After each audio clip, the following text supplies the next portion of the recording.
Hai, selamat malam. Terima kasih telah mengeklik video ini. Kali ini saya akan menceritakan ringkasan cerita dari film horor Indonesia lawas alias jadul. Namun inilah film horor Indonesia, walaupun sudah jadul, kisah dan pendalaman cerita seramnya tidak hilang ditelan oleh waktu. Film horor yang akan saya ceritakan kali ini adalah film dengan judul Cincin Berdarah. Film ini dirilis pada tahun 1973 dengan disutradarai oleh S.A. Karim dan dibintangi antara lain oleh Grace Simon dan Muni Cheder. Dan baik, seperti apa kisahnya? Langsung saja. Awal kisah ditampilkan dengan pemandangan keluarga satu atap yang dihuni oleh Darsi, suami Darsi, anak Darsi yang masih balita, dan adik suami Darsi atau adik ipar Darsi yang bernama Marni. Cerita dimulai dengan pamitnya sang suami Darsi yang hendak pergi untuk dinas dan untuk waktu yang tidak singkat. Baru saja sang suami pergi, sikap semena-mena Darsi kepada adik iparnya yakni Marni mulai diperlihatkan. Bahkan Darsi mengatakan, "Aku senang menghinamu karena derajatmu lebih rendah daripada wanita jalanan." Ucap Darsi ditunjukkan kepada Marni.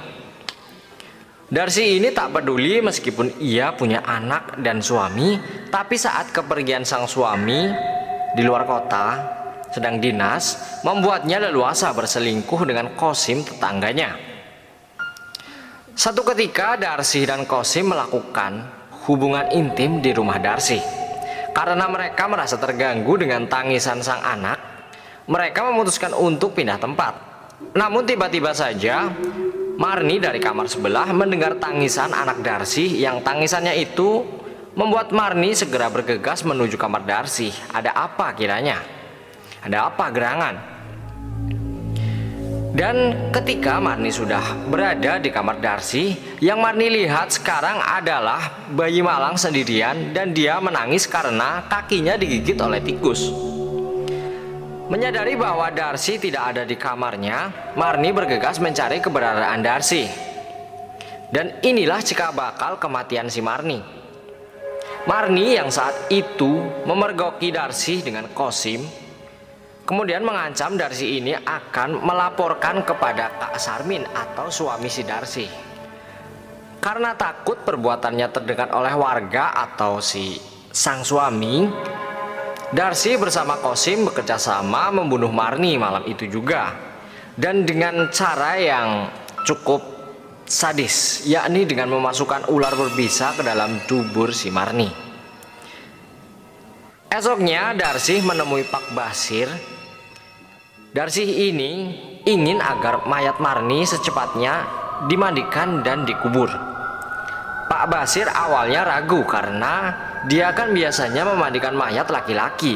Ya laki-laki pastinya yang mandikan laki-laki. Namun karena Darsi pandai beralasan, dengan 1000 alasannya akhirnya Pak Basir menyetujui keinginan Darsi untuk memandikan mayat si Marni. Dan saat Pak Basir mengecek mayat Marni, beliau mengambil perhiasan Marni, yakni berupa cincin di jari jemari Marni. Cincin ini bukan cincin biasa. Cincin inilah yang menjadi inti cerita dari film Cincin Berdarah ini. Satu hari setelah Marni dikuburkan, meninggallah Pak Bakir.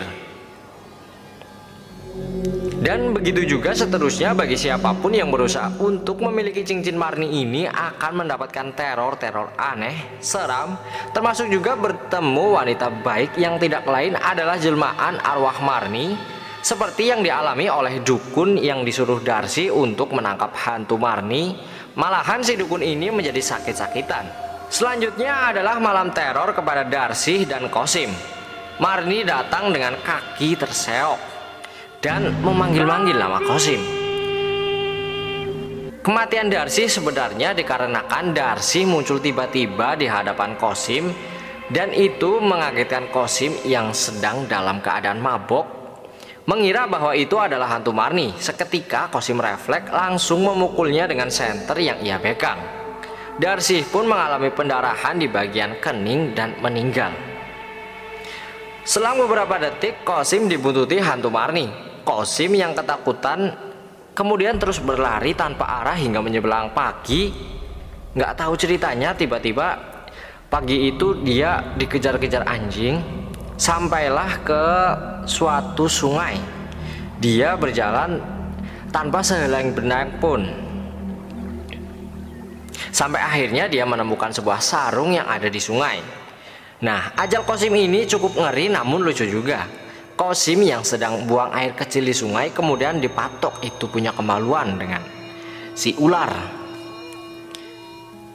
Kemudian akhir cerita ditutup dengan kepulangan Sarmin atau suami Darsi atau kakak si Marni disambut oleh Husnah yang sedang menggendong anak dari si Sarmin.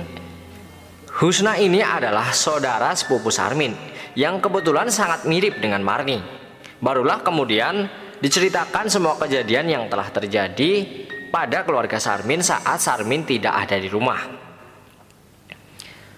Husnah, saudara sepupu Sarmin yang sangat mirip dengan Marni inilah yang menyusun strategi untuk memberi pelajaran bagi siapapun yang berusaha mengusik tentang Marni.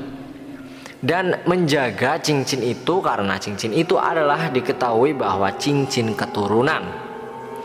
Dan sekian, itulah ringkasan cerita dari film horor lawas Indonesia, Cincin Berdarah. Semoga menambah wawasan kita pada hari ini. Selamat malam, see you next time.